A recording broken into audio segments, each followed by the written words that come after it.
నేను ఎప్పుడు కూడా వెంకటేశ్వర స్వామి మా ఇంటి కుల దైవం. ఏ కష్టం ఉన్నా బాధలున్నా ఆయనకి చెప్పి ముందుకు పోవడం తప్ప వేరే మార్గం లేదు. మళ్ళీ చెప్తున్నా, ప్రతిరోజు నేను ఒక 2 నిమిషాలు ఆయన ఫోటో పెట్టుకొని ప్రార్థన చేసి మంచి మనసునివ్వండి, మంచి పని చేయడానికి ఆశీర్వదించమని కోరుకొని అక్కడి నుంచి భారం అంతా దేవుడి పైన వేసి ఇంతవరకు పనిచేస్తూ వచ్చాను. అదే నా శక్తి.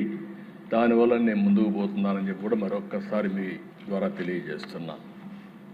అందుకే అనేక సార్లు చెప్పాను, సాక్షాత్ వెంకటేశ్వర స్వామి నా మీద 23 క్లేమోర్ మైన్స్ బ్లాస్ట్ చేస్తే నన్ను కాపాడింది ఆ దేవుడు తప్ప, ఇది నాకు పునర్జన్మ తప్ప ఇంకోటి కాదు. అలాంటి నా జీవితంలో మీరు చూస్తే ఎప్పుడు కూడా వెంకటేశ్వర స్వామికి దగ్గరలో నేనున్నా. ఎంతోమంది దగ్గరికి వచ్చి ఉద్యోగాలు కానీ షాపులు కానీ అక్కడ ఇంకోటి చేయాలంటే ఎప్పుడు నేను ఇల్లు కాలేదు.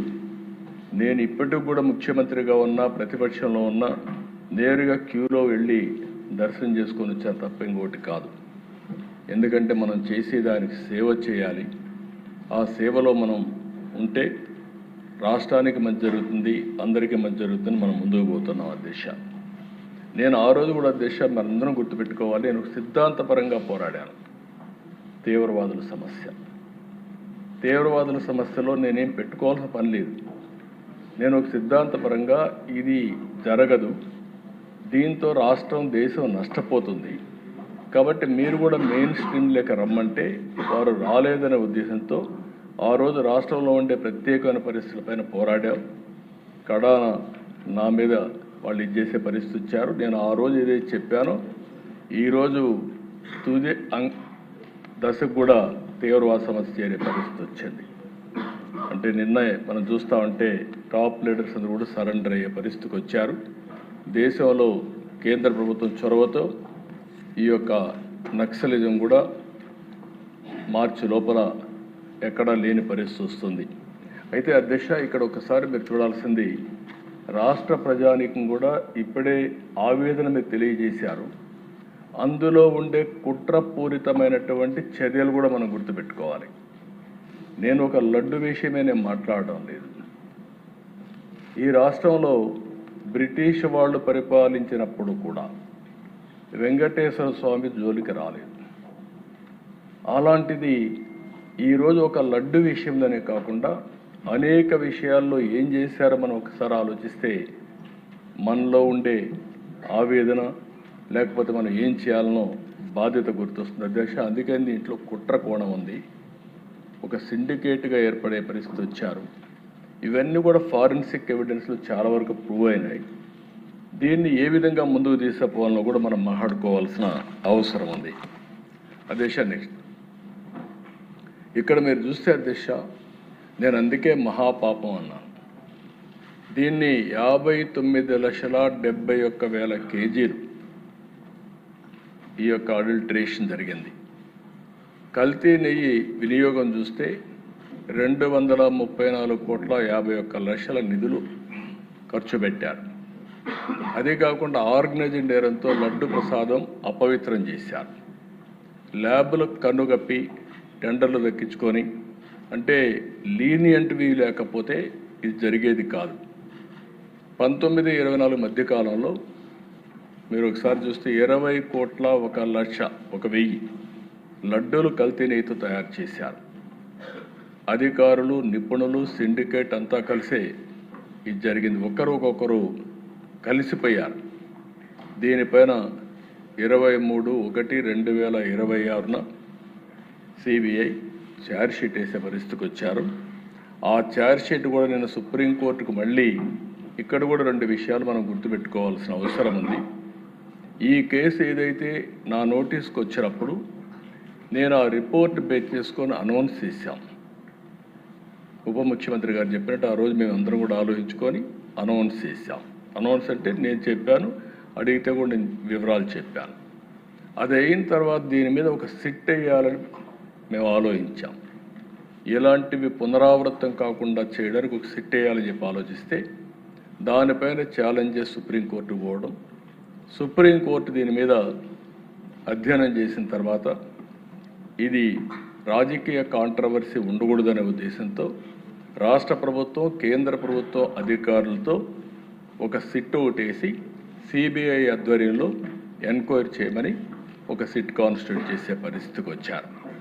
అంటే ఆ రోజు పోయింది కూడా అధ్యక్ష సుప్రీంకోర్టుకి వైఎస్ఆర్ కాంగ్రెస్ పార్టీ వెళ్ళారు. వాళ్ళు ఎంక్వైరీ చేసిన తర్వాత ఆ సిట్ అంతా ఫైనలైజ్ అయిన తర్వాత మొన్న కొన్ని రికమెండేషన్లని ఛార్జ్షీట్ వేశారు. అదే సమయంలో రాష్ట్ర ప్రభుత్వానికి కొన్ని రికమెండేషన్లు చేశారు. అంటే ఎవరెవరు అధికారులు తప్పు చేశారో వాళ్ళందరిపైన మీరు యాక్షన్ తీసుకోండి అని వాళ్ళు మాకు ఆదేశాలు సిబిఐ రిపోర్ట్ పంపించారు. అదే సమయంలో టీటీడీ కూడా ఇందులో కొన్ని కరెక్షన్స్ చేయాలి, అవి కూడా చేయమని ఇంకోటి పంపించారు. ఆ రిపోర్ట్ టీటీడీకి పంపించాం. చాలామంది అనుకుంటున్నారు ఇక్కడ మనమే చేస్తున్నామని. కాదు, రెండు విధాలుగా ఉంది.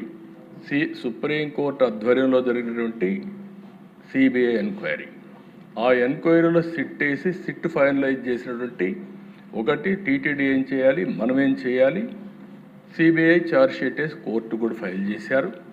నిన్న కోర్టుకు వేసింది నెంబరింగ్ కాకపోయినా మళ్ళా వైఎస్ఆర్ కాంగ్రెస్ పార్టీ ఆధ్వర్యంలో కానీ ఎవరైనా కానీ సుబ్రహ్మణ్య స్వామి గారు అడ్వకేట్ కింద సుప్రీంకోర్టులో ఫైల్ వేశారు. దీన్ని అడ్డుకునే ప్రయత్నం చేస్తే సుప్రీంకోర్టు చాలా స్పష్టంగా ఇందులో నథింగ్ రాంగ్, దీన్ని లాజికల్గా తీసుకుపోవాల్సిన అవసరం ఉంది, ముందుకు బొమ్మని వాళ్ళు వేసిన రిట్ని డిస్మిస్ చేసే పరిస్థితికి వచ్చారు. ఇప్పుడు చూస్తే అధ్యక్ష ఆ సందర్భంలో నిన్న కొంతమంది నాయకుల యొక్క రిపోర్ట్లు కూడా నేను చూశాను. ఎందుకు మాట్లాడుతున్నారు మీరు యాక్షన్ తీసుకోమని, అంటే రాష్ట్ర ప్రభుత్వం యాక్షన్ తీసుకుంటుంది అనే విధంగా కూడా మాట్లాడుతున్నారు. ఇది కేంద్రంలో సిబిఐ ఉంది, సుప్రీంకోర్టు ఆధ్వర్యంలో జరిగింది. రాష్ట్ర ప్రభుత్వానికి కొన్ని రికమెండేషన్లు చేశారు అధికారులపైన యాక్షన్ తీసుకోమని. అవన్నిటిపైన యాక్షన్ తీసుకోవడానికే వన్ మ్యాన్ కమిషన్ వేసి ముందుకు పోతున్నాం. నెక్స్ట్ ఇక్కడ చూస్తే అధ్యక్ష ఏం జరిగింది, నేను కూలంకుషంగా రాష్ట్ర ప్రజలందరికీ సిబిఐ రిపోర్ట్, మన దగ్గర ఉండే ఆధారాలు, లేకుంటే ఫారెన్సిక్ ఎవిడెన్స్ అన్నీ పెట్టుకొని ఒక బ్రాడ్గా ఇస్తున్నాం. కల్తీ కుట్ర ఏ విధంగా జరిగిందంటే 2020 జనవరి, ఫిబ్రవరి టెండర్ నిబంధనలు మార్చి కమిటీ మార్చారు. 371 నెంబర్ రెజల్యూషన్తో నాణ్యతా ప్రమాణాలన్నీ తగ్గించే పరిస్థితికి వచ్చారు. ఆ తర్వాత దేశ మీరు చూస్తే 2022 మేలో బోలేబాబా సంస్థపై ఫిర్యాదు విచారణకు ఆదేశించారు. 2022 బీటా సియోస్టెరాల్తో నెయ్యి కల్తీ జరిగిందని సిఎఫ్టిఆర్ఐ ల్యాబ్ రిపోర్ట్ వచ్చింది. ఈ రిపోర్ట్ 2022 ఆగస్టులో వచ్చింది. అది కూడా వచ్చిన తర్వాత ఆ బ్రీఫింగ్ టీటీడీ బోర్డు చైర్మన్కి చేస్తే దాన్ని ఆయన తొక్కిపెట్టే పరిస్థితికి వచ్చారు. 2024 కల్తీని వ్యవహారంలో పరిణామం ఎన్డీడీబీ ఇచ్చిన తర్వాత ఇవన్నీ కూడా అందులో కూడా మీరు చూస్తే అధ్యక్ష ఎన్డీడీబీ రిపోర్ట్లో చాలా స్పష్టంగా రిపోర్ట్ చూపిస్తాను. దానిపైన ఏఆర్ డైరీని బ్లాక్ లిస్ట్లో పెట్టడం. సిట్తో 2024 అక్టోబర్లో సిబిఐ సిట్ వేయడం, అందులో ఎఫ్ఎస్ఎస్ఎస్ఏఐ వాళ్ళను కూడా చేర్చారు. మొత్తం కూడా ఇవన్నీ ఉన్నాయని 26 జనవరి మొన్నే 36 మంది పైన ఒక ఛార్జ్ షీట్ వేశారు. నెక్స్ట్ ఇది చూస్తే అధ్యక్ష మొత్తం ఏ విధంగా జరిగిందని చూస్తే ఇట్ ఈస్ వెరీ క్లియర్. నెయ్యి పాలు ఏమాత్రం లేని కంపెనీలు, అలాంటి కంపెనీలు కెమికల్ ఏ విధంగా తయారు చేస్తారు గాడ్ ఓన్లీ నోస్, అలాంటి కంపెనీలకు ఇచ్చే పరిస్థితికి వచ్చారు. 19 ఆగస్ట్ టెండర్ నిబంధనలు సడలింపు చేశారు. 250 కోట్లకు టర్నోవర్ తగ్గించారు. 4 లక్షల లీటర్ల పాల సేకరణ సామర్థ్యం కూడా తగ్గించారు. 250 కోట్లను తగ్గించారు. 4 లక్షల లీటర్లు కూడా తగ్గించారు. బోలేబాబా డైరీ మారిన ఆర్ష్ ఫ్రెష్ డైరీ, అక్కడి నుంచి ఆర్ష్ ఫ్రెష్ డైరీ ఒకటి వాళ్ళు తీసుకొని అర్హత లేదని ముందుగానే తేల్చారు. వీళ్ళు తేల్చిన తర్వాత దేశ 70,000 కేజీల నెయ్యి సేకరణకు టెండర్లు పిలిచి టీటీడీ పాల సేకరణ లేదని ఆర్ష్ ఫ్రెష్ డైరీ బిడ్ తిరస్కరించారు. అదే సమయంలో 2019 అక్టోబర్ 2019 డిసెంబర్లో 2% కేజీకి ₹5 కమిషన్తో శ్రీ వైష్ణవి మల్గంగా మిల్క్ సంస్థల్ని కోరిన ఆర్ష్ ఫ్రెష్ ఏ విధంగా కొల్యూడయ్యారనేదానికి దిస్ ఆర్ ఆల్ ఎగ్జాంపుల్స్. అక్కడి నుంచి 2020 జనవరిలో వైష్ణవి ప్లాంట్ను తనిఖీ చేసి ఉత్పత్తి సామర్థ్యం లేకపోయినా సిఫారసు ఇవ్వడం. ఫిబ్రవరి 2020లో నెయ్యి సరఫరా టెండర్ల నిబంధనలు భారీగా సడలింపజేసి టర్నోవర్, అనుభవం, నెయ్యి తయారీ సామర్థ్యం లేకపోవడం వంటి అంశాల్లో మినహాయింపు ఇవ్వడం, ఎగ్జామ్షన్స్ ఇచ్చారు తెలిసి కూడా. 2020 మార్చి 27,200 కేజీల ఆవు నెయ్యి కొనుగోలుకి వైష్ణవి సంస్థకే సప్లై ఆర్డర్ ఇచ్చారు. 1 లీటర్ మిల్క్ సప్లై ప్రొక్యూర్ చేయని సంస్థకి ఇచ్చే పరిస్థితికి వచ్చారు. 21 మార్చి వైష్ణవి ట్యాంకర్ను పరిశీలించి సరఫరాకు అనుమతించిన RSSVR Subrahmanyam, doctor Venkataswamy Venkata Subrahmanyam. 21 July, September 21లో బోలేబాబాగా మారిన ఆర్ష్ ఫ్రెష్ సంస్థ. బోలేబాబా సంస్థనే ఆర్ష్ ఫ్రెష్గా మారి అక్కడి నుంచి కల్తీకి ఆర్ష్ ఫ్రెష్ డైరీ ఫుడ్స్ నూనె సరఫరా కొనడం ఎన్ని చేశారు. నెక్స్ట్ ఇక్కడి నుంచి చూస్తే అధ్యక్ష 2021 నవంబర్ 20,50,000 కేజీల నెయ్యికి టీటీడీ టెండర్లు, కేజీకి ₹329 చొప్పున బోలేబాబాకు నెయ్యి సప్లై ఆర్డర్ ఇచ్చారు. బోలేబాబాని లంచం అడిగిన చిన్నప్పన్న అంగీకరించని బోలేబాబా తనిఖీకి టీటీడీ అక్కడి నుంచి ఆ జీఎం పైన ఒత్తిడి, టీటీడీ జీఎం పైన ఒత్తిడి, ఇవన్నీ జరిగాయి. 2022 జూన్ ఫతేపూర్లోని బోలేబాబా ప్లాంట్ తనిఖీ చేసిన టీటీడీ బోలేబాబాపై అనర్హత వేటు. డబ్బులు ఇవ్వడానికి అప్పట్లో బోలేబాబాని తీసేశారు, కానీ నెయ్యి మాత్రం ఇన్ఫీరియర్ క్వాలిటీని అప్పుడు కూడా ఐడెంటిఫై చేయలేకపోయారు. 2023 ఏప్రిల్ 2023 అక్టోబర్ వైష్ణవి డైరీని కొనుగోలు టెండర్లో పాల్గొనాలని ఏఆర్ డైరీని సంప్రదించిన బోలేబాబా కేజీకి ₹3 చొప్పున ఇస్తామని ఆఫర్. మళ్ళీ ఇక్కడ కొల్యూషన్, వైష్ణవి డైరీ ఏఆర్ డైరీని చేయడం, వైష్ణవి డైరీని బోలేబాబా చేయడం, ఇవన్నీ కూడా ఎంత కొల్యూషన్ కక్కుర్తుందో మనం అర్థమవుతుంది. అక్టోబర్ 2022 ప్రీమియర్ అగ్రి ఫుడ్స్తో డీల్ కుదుర్చుకున్న చిన్నప్పన్న సిబిఐ సిట్ విచారణలో వెలుగు చూసిన మనీ ట్రయల్. అంటే ఎవరు ఈ చిన్నప్పన్న? Chairman, PA. అదే మరిగా 2022 అక్టోబర్ బ్లాక్ లిస్ట్లో పడడంలో నేరుగా నెయ్యి సరఫరా నిలిపివేసిన బోలేబాబా, వైష్ణవి, మాల్గంగా లాంటి షెల్ కంపెనీలతో టీడీపీ నెయ్యి సరఫరా. అదే మరి 22 ఆగస్టున సిఎఫ్టిఆర్ఐ నివేదిక తొక్కిపట్టిన అప్పటి టీటీడీ బోర్డు చైర్మన్ సుబ్బారెడ్డి. ఆయన దగ్గరికి ఇద్దరు పోయి వాళ్ళు క్లియర్, ఇది రివర్స్లో వస్తున్న దిశ. అక్కడి నుంచి మీరు చూస్తే ఫతేపూర్లోని బోలేబాబా ప్లాంట్ తనిఖీ చేసిన టీటీడీ బోలేబాబాపై అనర్హత ఏటు. అక్కడి నుంచి బోలేబాబా, వైష్ణవి, ప్రీమియర్ అగ్రి ఫుడ్స్కి నెయ్యి సరఫరాలు కల్తీ అని సిఎఫ్టిఆర్ఐ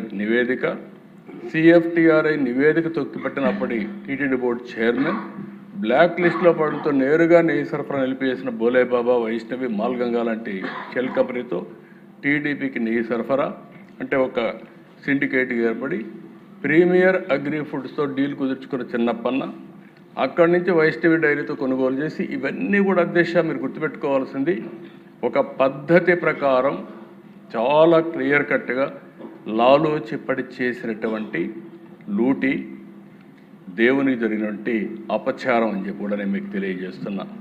నెక్స్ట్ ఇదే దశ. ఇందులో మీరు రిపోర్ట్లో కొంచెం జూమ్ చేయండి. ఇక్కడ సిఎఫ్టిఆర్ఐ రిపోర్ట్ 2022 రెడ్ మార్క్ మీరు ఒకసారి చూస్తే టెస్ట్ ఫార్ కొద్ది కిందికి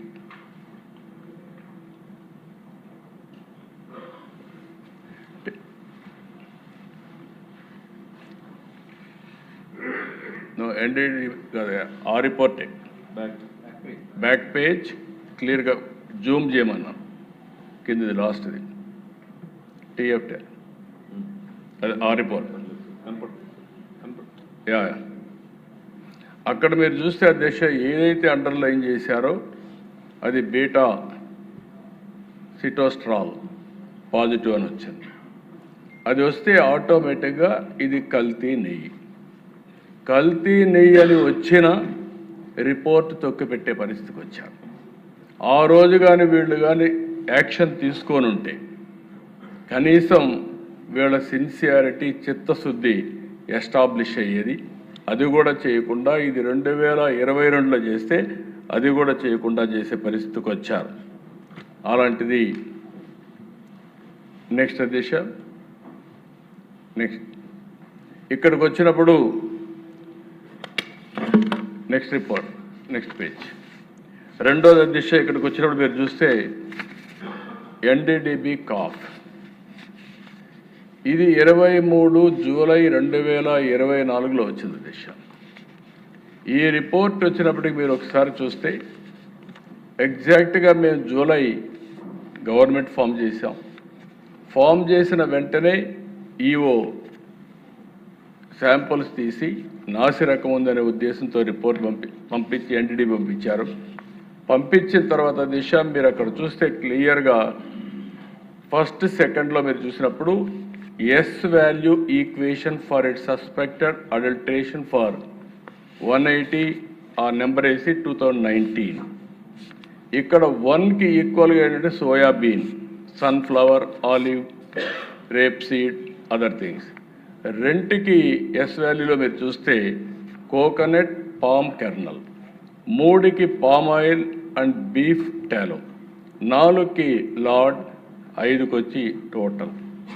ఇందులో క్లియర్గా దశ ఎనిమల్ ఫ్యాట్ ఉంది అనే విధంగా వాళ్ళు ఇచ్చిన రిపోర్ట్ని నేను చెప్పాను తప్ప నేను సొంతంగా చెప్పిన విషయం కాదు.